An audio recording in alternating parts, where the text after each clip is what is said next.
क्या आपने कभी गौर किया कि आज के हिंदुस्तान की सबसे बड़ी पहचान क्या है? नहीं नहीं, वो आधार कार्ड पैन कार्ड नहीं है, वो कतार है।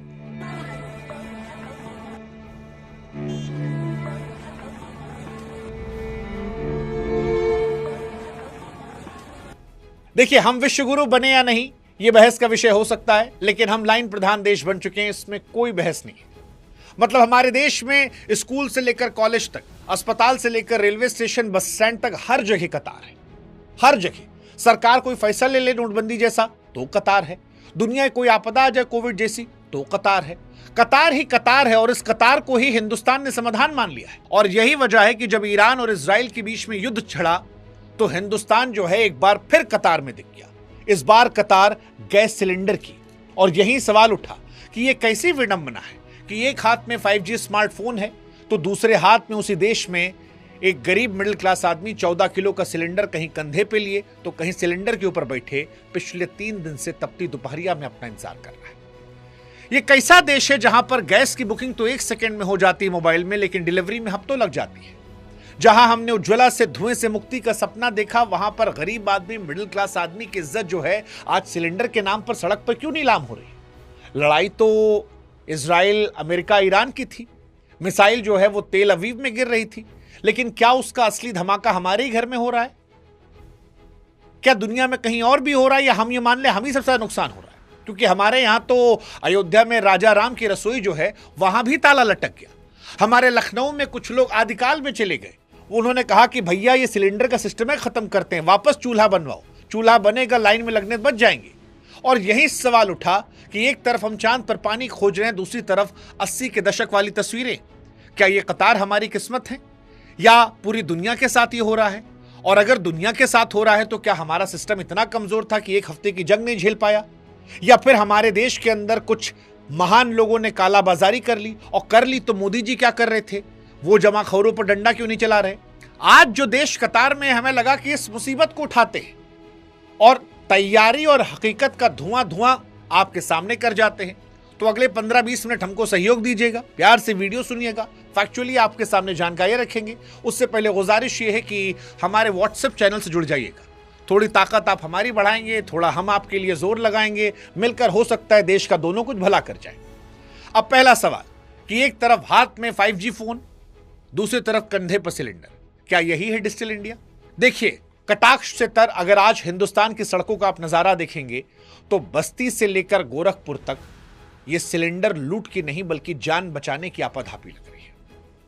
मतलब सिलेंडर के लिए लोग लंबी लंबी लाइन में है।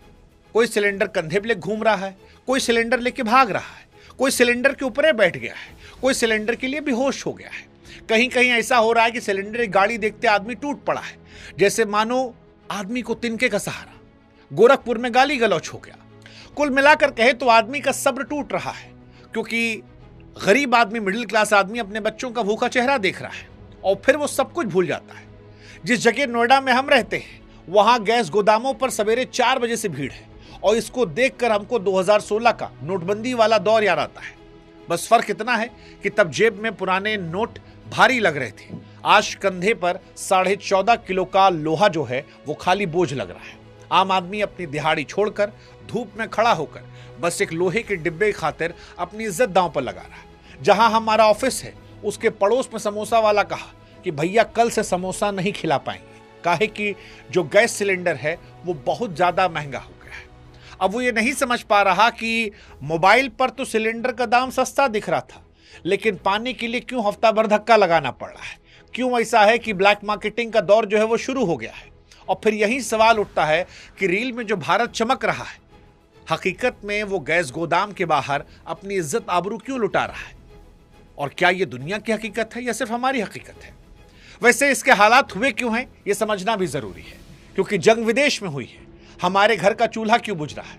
जनता तो मासूम है, भोली है, वो पूछती है कि साहब आखिर ऐसा क्या हो गया कि देश का चूल्हा ठंडा पड़ गया? क्या हमारी ताकत इतनी खोखली है कि 7 समंदर पार छिड़ी एक जंग हमारी थाली की रोटी छीन ले?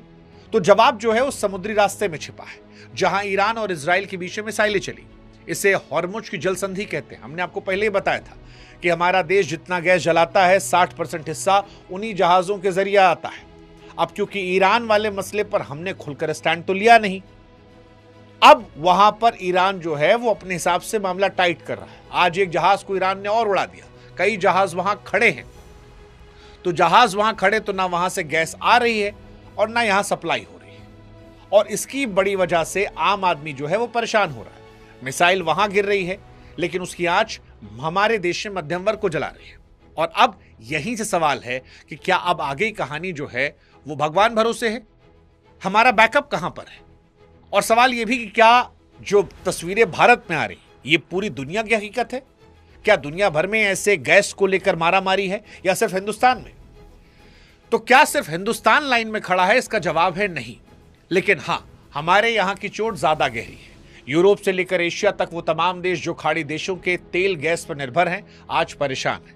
दक्षिण कोरिया, जापान में भी हड़कंप है, लेकिन वहां का सिस्टम हमारे जैसा लाचार नहीं। वहां सरकारों के पास महीनों का इमरजेंसी स्टॉक होता है। हमारे यहां दिक्कत यह कि हमने जनता को गैस का आदी बना दिया, पर संकट के समय की तैयारी नहीं की। अब पाकिस्तान और श्रीलंका वाला बात हम नहीं करेंगे क्योंकि वहां तो रोज का मांगने खाने का हिसाब किताब चलता है, तो उनसे तुलना नहीं करते हैं। हम तुलना उनसे करते हैं जिनको हम बता रहे थे कि हम विश्व की तीसरी सबसे बड़ी अर्थव्यवस्था बन गए हैं। अब सवाल यह है कि ये दावे के बीच में अगर एक हफ्ते के सप्लाई टूटने पर सिलेंडर की महाभारत हो गई है तो फिर क्या चिंताजनक नहीं है? हमारे पॉइंट ऑफ व्यू से, हमारी तैयारी के हिसाब से ये ग्लोबल संकट है, लेकिन भारत में इसे संभालने का तरीका फिलहाल नजर आ रहा है। दुनिया के बड़े देश इस वक्त वैकल्पिक रास्तों पर काम कर रहे हैं और हम आज भी इस बात का इंतजार कर रहे हैं कि जंग रुके और हमारे घर में चाय जो है वो गर्म हो, पड़ोस में जो हमारा दुकान वाला है वो हमको समोसा छान के दे। हालांकि इसमें सारी गलती उस युद्ध की नहीं है, सारी गलती सरकार की तैयारियों की भी नहीं है। एक खेला और है, काला बाजारी का खेला, जिसने मिडिल क्लास की बलि हमेशा चढ़ाई है। देखिए, जहां मुसीबत आती है वहां सिस्टम के गिद्ध सबसे पहले मंडराते हैं। गैस एजेंसियों के पीछे का नजारा देखिए, बाहर बोर्ड पर लिखा है स्टॉक खत्म है, लेकिन रात के अंधेरे में वही सिलेंडर 2000 से 2500 में ब्लैक में बिक रहा है। ये काला बाजारी अचानक नहीं है, ये सिस्टम के उसी छेद से निकलती है जिसे भरने का दावा हर साल होता है, जिसको लेकर कहा गया था न खाएंगे न खाने देंगे, लेकिन ये लोग खा रहे हैं। ये लोग नोटबंदी में भी खाए थे, पीछे से पैसा निकाल के। ये लोग यहां भी खा रहे हैं और इससे सबसे ज्यादा प्रभावित होता है मध्यम वर्गीय। देखो बाबू, अमीर को फर्क नहीं पड़ता, वो ब्लैक में खरीद लेगा। गरीब आदमी अपनी किस्मत मानकर बैठा है, उसको कुछ नहीं मिलेगा, वो कंडा लगा के जला लेगा, लकड़ी तोड़ के जला लेगा, थोड़ा बहुत खाएगा, मस्त रहेगा, बैठ के गप लड़ा लेगा। लेकिन फंसता है मध्यम वर्गीय आदमी, क्योंकि मध्यम वर्गीय आदमी को अपनी इज्जत प्यारी होती है। ना तो वो कायदे से लाइन में लग पाता है और ना बिना गैस के घर पे मैगी खा के जी पाता है। उसकी इज्जत उस खाली सिलेंडर के साथ सड़क पर नीलाम हो रही है। उसको समझ नहीं आ रहा कि वो दफ्तर जाए या गैस की कतार में खड़ा हो जाए, बच्चों की फीस भरे या ब्लैक में गैस खरीदे। उन पिताओं की आंखों में देखे जो रात के 2 बजे सिलेंडर लेकर लाइन में खड़े हैं ताकि सुबह बच्चों का टिफिन बने। सवाल यह है कि आखिर सरकार का डंडा जमाखोरों पर क्यों नहीं चल रहा, जो संकट के समय चांदी काट रहे हैं और जो आपदा में अवसर तलाश के पैसा कमाना चाह रहे हैं। यह सवाल बड़ा महत्वपूर्ण है क्योंकि तस्वीरें जो आ रही हो परेशान करने वाली। जैसे लखनऊ में मिट्टी का चूल्हा जब दिखाई पड़ा तो यह सवाल उठा कि क्या डिजिटल इंडिया अब वापस एंशिएंट इंडिया में जा रहा है। लखनऊ से आया वीडियो देखिए। जो शहर अपनी नजाकत स्मार्ट सिटी के लिए जाना जाता था, आज वहां के चाय वाले और ढाबा मालिक फिर से मिट्टी की अंगीठी और लकड़ी का चूल्हा सुलगा रहे हैं। अब यह तरक्की नहीं है, यह इतिहास का उल्टा घूमना है। जिस उज्ज्वला योजना से धुएं से मुक्ति का वादा किया गया था, आज वही हाथ मजबूरी में फिर से लकड़ी और गोबर के उपले तलाश रहे हैं। सिलेंडर अब सिर्फ लोहे का खाली डब्बा दिख रहा है। गांव देहात में चूल्हे बरसों पहले ठंडे पड़ गए थे, वहां फिर से धुआं उठना परेशान करने वाला। हम 5G का जिक्र करते, लेकिन हकीकत यह है कि एक युद्ध ने हमें वापस फुकनी और कोयले वाले युग में धकेल दिया है। यह सिलेंडर की कमी से ज्यादा हमारी दूरदर्शिता, हमारी तैयारी कमी को दिखाता है और हमारे देश में काला बाजारी के करप्शन को भी एक्सपोज करता है, और इससे भगवानों नहीं बचे। हाँ, इजराइल, अमेरिका, ईरान युद्ध ने भगवान को भी नहीं बख्शा है। कतार में सिर्फ इंसान नहीं है, भगवान के रसोई पर भी ताला लगा दिया है। हाँ जी, हमारा देश वैसे कतार में रहने का आदी है। हमने पहले ही बताया कि चाहे अस्पताल हो, बस अड्डा या फिर रेलवे स्टेशन, हर जगह हम कतार में होते हैं। लेकिन कई बार भगवान के चौखट पर कतार खत्म हो जाती है, ताला लग जाता है, और यह अयोध्या में दिखाई पड़ा। अयोध्या की राम रसोई जिस नगरी के नाम पर सत्ता का सिंहासन तय होता है, आज वहां पर वो रसोई जो भक्तों को खाना खिलाती थी, वहां ताला जड़ दिया गया है और बाहर लिखा गया है ईरान इजराइल जंग के चलते रसोई बंद है। ये हमारे पूरे सिस्टम की पोल खोलता है। ये जो पोस्टर रसोई के बाहर लगाया गया है, ये गवाह है कि हम अपनी बुनियादी जरूरतों के लिए कितने लाचार हैं। राजा राम की नगरी में आज जब गैस की किल्लत आई और भक्तों का निवाला छीना, तो फिर मन में सवाल आया कि बाबू सब सही तो नहीं है। नोटबंदी के समय गुस्सा था, अब मजबूरी में बदल गया है। अब लोग चुपचाप कतार में खड़े हैं। उन्हें पता है कि इस देश में नागरिक होने का मतलब अपनी बारी का इंतजार करना होता है। जगह जगह हर कदम पे दुनिया में कहीं कुछ हो, हम कतार में हैं। सरकार फैसला ले, हम कतार में हैं।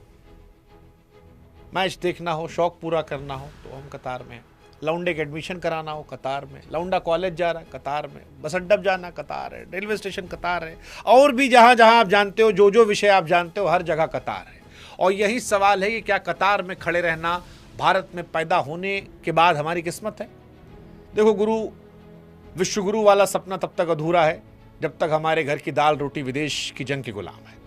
जब आप गैस एजेंसियों के बाहर लंबी कतार देखोगे तो आपको चमकता हुआ भारत नहीं, बल्कि वो बेबस हिंदुस्तान दिखेगा जो अपनी दिहाड़ी छोड़कर एक सिलेंडर की भीख मांग रहा है।